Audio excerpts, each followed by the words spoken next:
नमस्कार। Mental health and spiritual outlook में स्वागत है। हम स्पिरिचुअल आउटलुक डेवलप करने की चेष्टा करते हुए स्पिरिचुअल प्रैक्टिस के राह पे चलेंगे, क्योंकि किसी भी स्पिरिचुअल फिलॉसफी को समझने के लिए उसका अभ्यास ज़रूरी है। तो आज इस पर थोड़ी सी बुनियादी बातें करते हैं कि ये स्पिरिचुअल प्रैक्टिस है क्या, कैसे शुरू करें, इसके क्या इम्पॉर्टेंट फीचर्स हैं, गुरु किस वक्त चाहिए होता है, क्योंकि हर कोई बहुत जल्दी गुरु को एक्सेप्ट कर नहीं पाता। हालांकि रास्ता तभी शुरू होता है जब आप किसी सीनियर टीचर से या सीनियर प्रैक्टिशनर से कॉन्शियसली इस पथ की जो बारीकियां हैं उसको सीखते हैं, अप्लाई करने की चेष्टा करते हैं और धीरे धीरे उसमें आगे बढ़ते हैं। भारत में एक सुविधा भी है और दिक्कत भी है। सुविधा ये है कि यहाँ पर बोलने वाले बहुत हैं। हमारे देश में अथाह आश्रम हैं, अथाह स्कूल्स हैं, अथाह आचार्य भी हैं, लेकिन उस प्रैक्टिस की तरफ ले चलने वाले टीचर्स, जो जेन्युइन टीचर्स कहे जाएंगे, प्रैक्टिकल टीचर्स, वो बहुत कम है। उसका डेफिनेटली अभाव है। पर जो सिंसियर सीकर है और जो असली खजाना चाहता है, जिन ईश्वर तत्व का हम जिक्र इन उपनिषदों में कर रहे हैं, उन ईश्वर से कनेक्ट होना चाहता है संबंध बनाते हुए और उसका टेस्ट पाना चाहता है, तो वो डेफिनेटली देर सवेर किसी गुरु से संपर्क करेगा ही। और जो अभ्यास है, जिसे हम साधना कहते हैं, टेक्निकल शब्द और चर्चित शब्द आध्यात्मिक जगत में इसका साधना मार्ग है।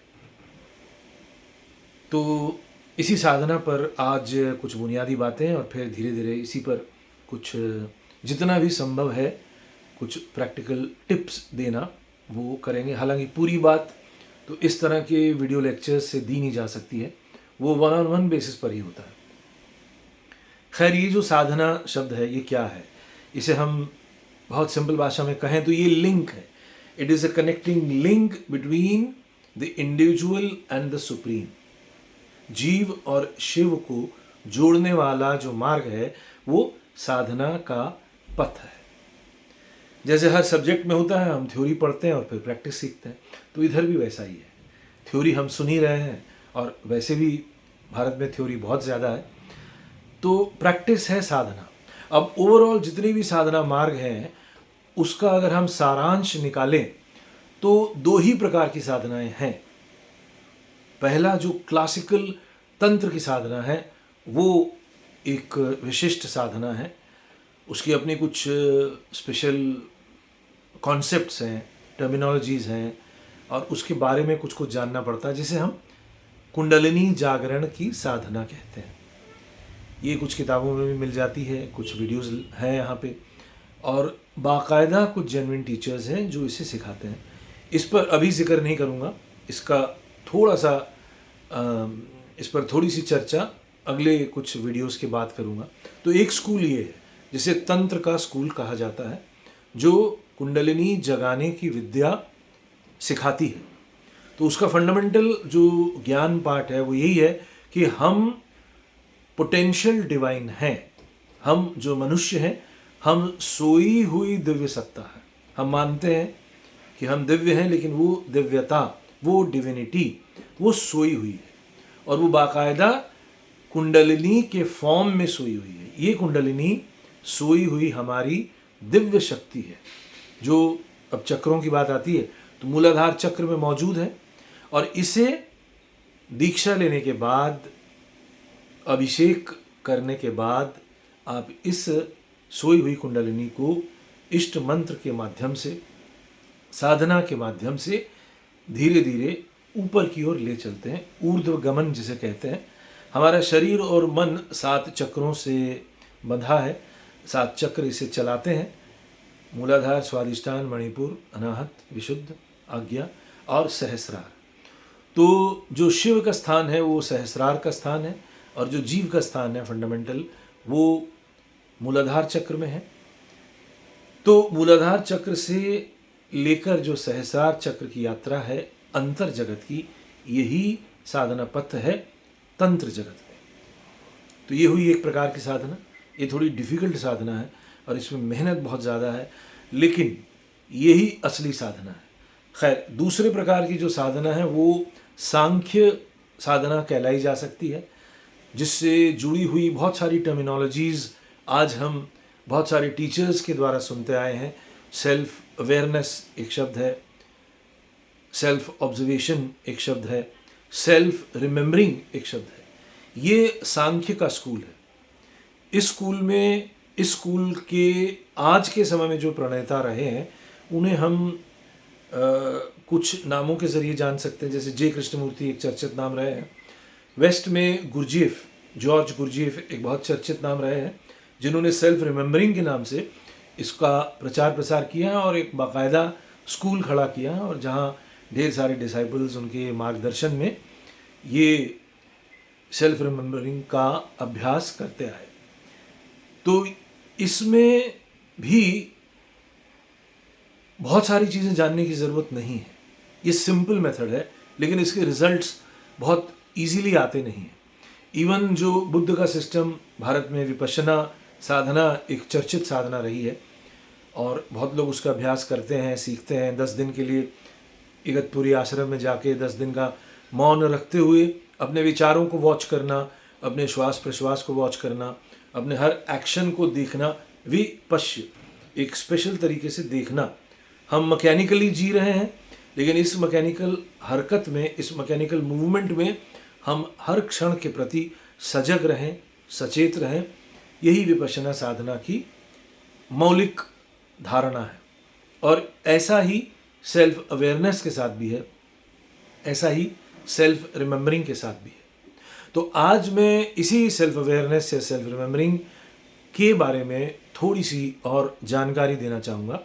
हालांकि रियल साधना तो वैयक्तिक संपर्क से ही की जानी चाहिए, लेकिन आज का ज़माना है, अगर ईश्वर ने ये सिस्टम न लाया होता, ये ऑनलाइन सिस्टम, ये वर्चुअल वर्ल्ड, तो हम इस तरह की बातचीत कर भी नहीं पाते और घर घर से लोग अपनी बातों का प्रचार भी नहीं कर सकते थे। तो इसका लाभ उठाया जा सकता है। तो बहुत लोग जो थोड़ा सा प्रिपरेटरी लेवल पे ही जानकारी चाहेंगे और अपने आप ही सीखते हुए थोड़ी सी साधना करना चाहेंगे, तो उनके ज्ञानवर्धन के लिए, उनकी सूचना के लिए मैं आज इस सेल्फ अवेयरनेस या सेल्फ रिमेम्बरिंग के बारे में 2-4 बिंदु पर प्रकाश डालता हूँ। तो मौलिक बात यह है कि जैसे मैंने पहले भी कई वीडियोस में कहा कि हम जब अपने आप को थोड़ा सा भी होश में पाते हैं प्यूबर्टी के एज के बाद, और थोड़ा सा एडोलसेंट में जब हम पाते हैं, तो हम बन चुके होते हैं। हमारे शरीर की संरचना एक ख़ास रूप ले चुकी है, हमारे मन का एक ख़ास तरह का विकास हो गया है, चिंतन एक तरह का हो गया है, और हमारे कुछ साइकोलॉजिकल ट्रेट जो हैं वो एक ख़ास तरह के डेवलप हो चुके हैं। तो हम एक ख़ास तरह की मशीन बन चुके हैं। तो पहले हमें ये मानना होगा कि हम मशीन हैं और हमारा अपने ऊपर पूरा पूरा कोई कंट्रोल नहीं है। जो व्यक्ति इस बात को मानेगा वही साधना मार्ग में थोड़ी सी एक शुरुआत कर सकता है। साधना मार्ग पर चलने के लिए व्यक्ति में ये बिलीफ होना आवश्यक है कि मुझे उन परम से कनेक्ट होना है। ये पहली रिक्वायरमेंट है। उस सुप्रीम से कनेक्ट होने का ख्याल, उस सुप्रीम से कनेक्ट होने का भाव, ये बुनियादी सिम्पटम है। और उसके बाद ये जो परम है, ये जो सुप्रीम है, ये मेरे ही भीतर निवास करती है। इस पर कायम रहना, इस बात को मानना। पहले पहले हम जब उन परम से कनेक्ट होते हैं तो आउटर रिचुअल्स से कनेक्ट होते हैं। जितने भी चर्चित धर्म हैं वो बाहरी क्रियाओं से जुड़े हुए हैं, जिसमें प्रार्थना, पूजा, नृत्य, स्तुति, इस तरह की भजन, इस तरह की चीज़ें हैं। और एक फॉर्म है और फॉर्म से कनेक्ट होते हैं। बट साधना मार्ग में जैसे ही आप आते हैं तो आपको ये यकीन हो जाना चाहिए, after what ever research and little bit study you have done, उसके बाद आपको ये विश्वास हो जाना चाहिए कि ये जो परम है ये मेरे भीतर है, मैं ही परम को कैरी कर रहा हूँ, लेकिन वो सुप्रीम, वो परम तत्व, वो ईश्वर तत्व अभी मुझसे अलग है। I am not well connected, I am not attuned. हालांकि मुझे कभी कभी कुछ झलक दिख जाती है या मैं महसूस करता हूँ कभी कभी कि वो दिव्य जगत के कुछ आभास मुझे हो जाते हैं, ये होता है। लेकिन बाय एंड लार्ज ज़्यादातर व्यक्ति हम उनसे दूर ही रह पा रहे होते हैं, अंधेरे में। अंधेरा और जागरण ये भी दो शब्द हैं, इनको भी थोड़ा सा समझना होगा कि हम नहीं जानते हैं उन्हें, इसीलिए हम अंधेरे में हैं। जैसे ही हम उनसे परिचित होना शुरू होते हैं वैसे ही हम जागना शुरू करते हैं, वैसे ही हमारी अवेकनिंग शुरू होती है। तंत्र साधना में तो ये बहुत प्योर प्रैक्टिकल तरीके से अवेकनिंग होती है, विद द अवेकनिंग ऑफ कुल कुंडलिनी। जैसे जैसे कुंडलिनी मूव करती है आगे, वैसे वैसे साधक को इसका आभास होना शुरू होता है। दूसरी सांख्य की साधना में सेल्फ अवेयरनेस और सेल्फ रिमेंबरिंग में भी कभी कभी झलक मिलती है। झलक कैसे मिलती है? अभ्यास कैसे किया जाता है? अभ्यास 24 घंटे की बात लोग करते हैं, बट 24 घंटे करना बड़ा मुश्किल है। इसीलिए पहले मेरे अनुसार, मेरे टीचिंग के अनुसार, आप कुछ समय निकालें इसके लिए, चाहे 20 मिनट सुबह निकालें और 20 मिनट शाम को निकालें। उस 20 मिनट में आप कुछ नहीं करेंगे, केवल बैठेंगे। अगर थोड़े बहुत आसन सीखे हैं तो पद्मासन में बैठेंगे तो बहुत ही अच्छा, नहीं तो वज्रासन में बैठें या सिद्धासन में बैठें। और खुली आंख से भी कर सकते हैं, बंद आंख से भी कर सकते हैं। और पहले अपने आप को देखें, नीचे से लेके ऊपर तक अपने आप को देखें। जिन्होंने योग का अभ्यास किया होगा उन्हें योग निद्रा जैसा एक क्रिया कर सकते हैं। जिन्होंने योग निद्रा का प्रैक्टिस कभी किया है अपने योगासन की क्लासेस में, तो वो योग निद्रा जैसा खुली आंख से कर सकते हैं। तो उसमें हम पैरों से लेकर, घुटने से लेकर, थाई से लेकर, स्टमक एंड बैक से लेकर, चेस्ट से लेकर, शोल्डर्स, आर्म्स, नेक और फेस और हेड तक अपने बॉडी के प्रति पहले अवेयर होना शुरू होते हैं।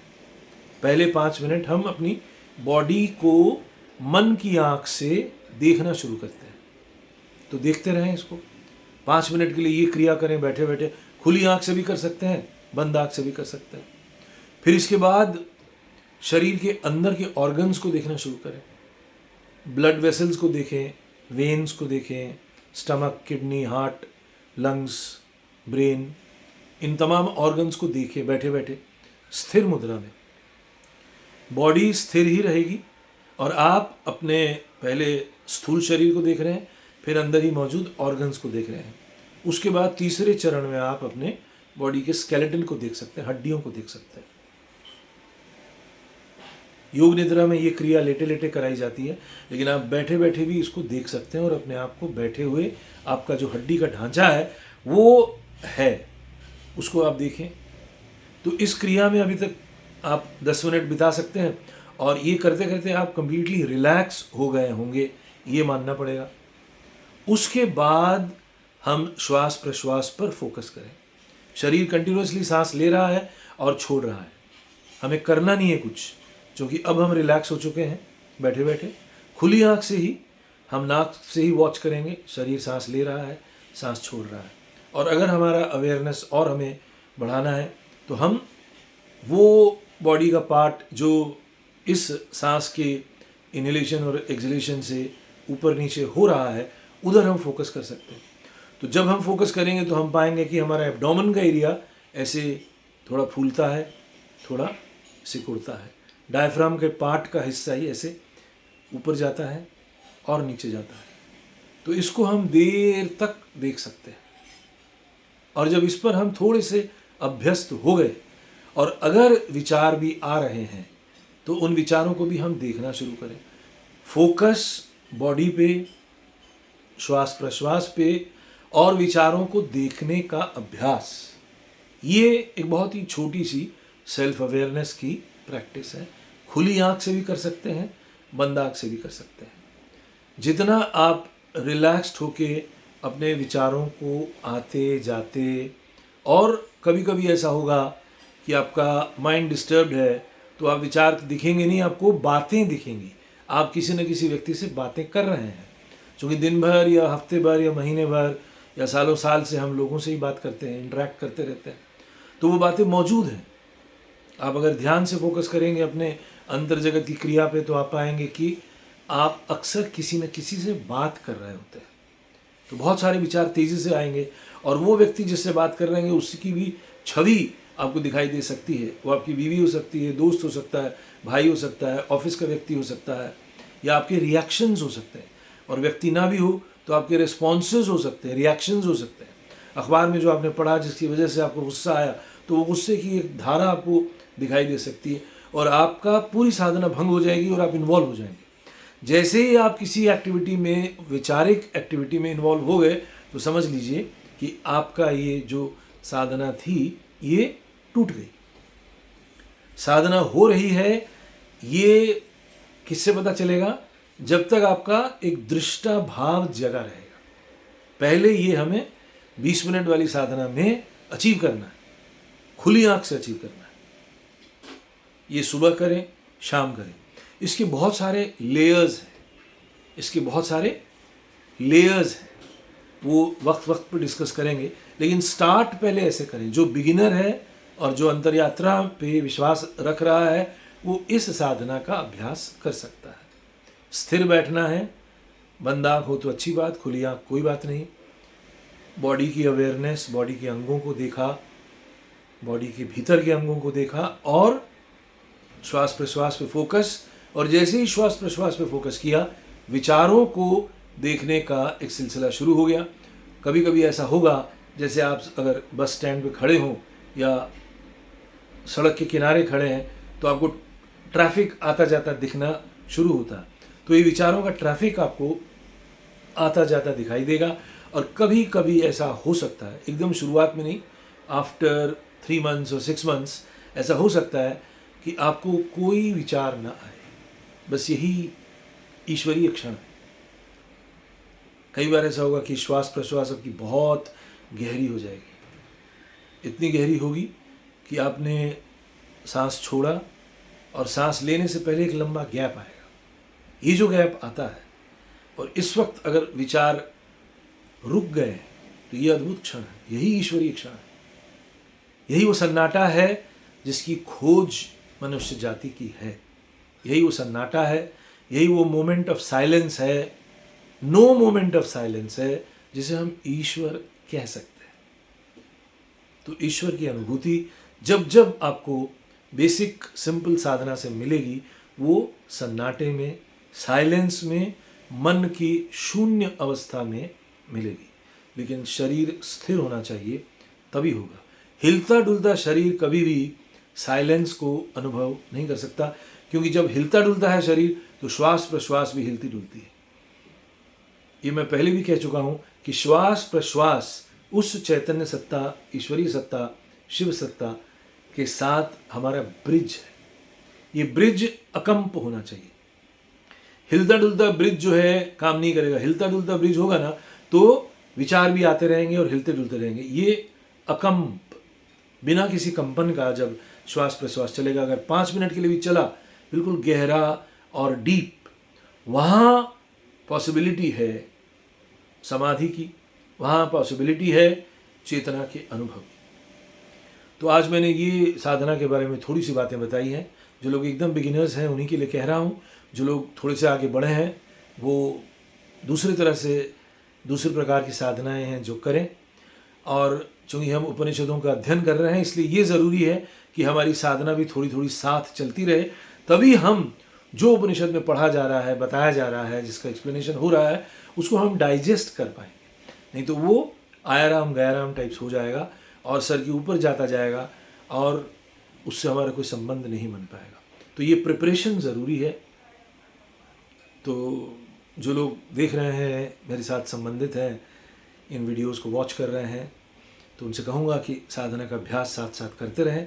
और देखिए आत्मबल आपको मिलेगा, मन पॉजिटिव होगा। मन एकाग्र होने से ही पॉजिटिव होता है।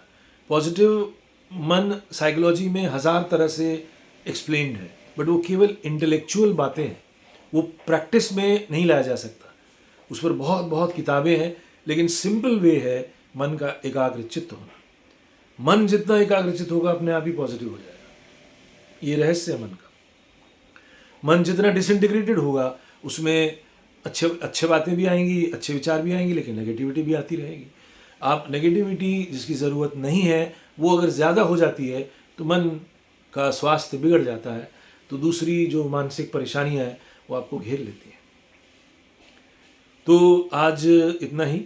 साधना जाने, साधना के पथ पर चलना शुरू करें, क्योंकि वही मार्ग है, वही रास्ता है उस दिव्य सत्ता से जुड़ने का। और इसी में धीरे धीरे चलते चलते हम एक दिन या किसी एक जन्म में उनको पा लेते हैं जो हमारे ही अंदर मौजूद था पहले से ही। शास्त्रों में या योगिक शास्त्रों में उसे स्वरूप कहते हैं। हमारा स्वरूप वही है, हम वही हैं। दाऊ आर्ट दैट, तत् त्वम असि, उपनिषद का एक बड़ा ही चर्चित मंत्र है। तुम वही हो, बेसिकली तुम वही हो, बस भूले हुए हो। बात इतनी है, लेकिन इतनी बात भी कितनी गहरी और कितनी बड़ी बात है। हम भूले हुए हैं रुपए पैसे, कपड़ा लत्ता, घर, land, property, bank balance, fix deposit, इन सब में भूले हुए हैं। इवन हमारे आधार कार्ड और पैन कार्ड, ये सब हमें भुलाए रहे हैं। तो स्वरूप जो है, हम उसको जानने के लिए हमें कुछ करना है। तो बस ये करने की एक छोटी सी विधि है, इसका पालन करें, शुरुआत करें, कहीं से भी शुरू करें। मैं अक्सर कहता रहता हूँ कि समाज में बहुत लोग नास्तिक हुए हैं, नास्तिक हो रहे हैं, तो उन लोगों के लिए भी ये एक मौका है। टेस्ट कीजिए। अगर आप नास्तिक हैं कोई बात नहीं, ये एक साइंटिफिक सिस्टम है और साइंस तो हम सभी एक्सेप्ट किए हुए हैं। कोई बात अगर साइंटिफिकली अगर हमें सही लगती है और उसको प्रैक्टिस किया, उसके रिजल्ट अच्छे आते हैं, तो स्वीकार करने में कोई बुराई नहीं है। बाकी आपकी नास्तिकता अपनी जगह है ही, आप न माने बट करें और पाएं। करते रहेंगे तो कुछ ना कुछ पाते रहेंगे। यही राज है साधना का। तो यहाँ पे अपनी बात समाप्त करते हुए देखने सुनने के लिए बहुत बहुत धन्यवाद। जल्दी फिर मिलता हूँ एक आध हफ्ते में। तब तक के लिए ढेर सारी शुभकामनाएं। आप सबका जीवन आनंद से भरा रहे, आपके जीवन में शुभ लगातार अपना काम करता रहे। धन्यवाद और नमस्कार।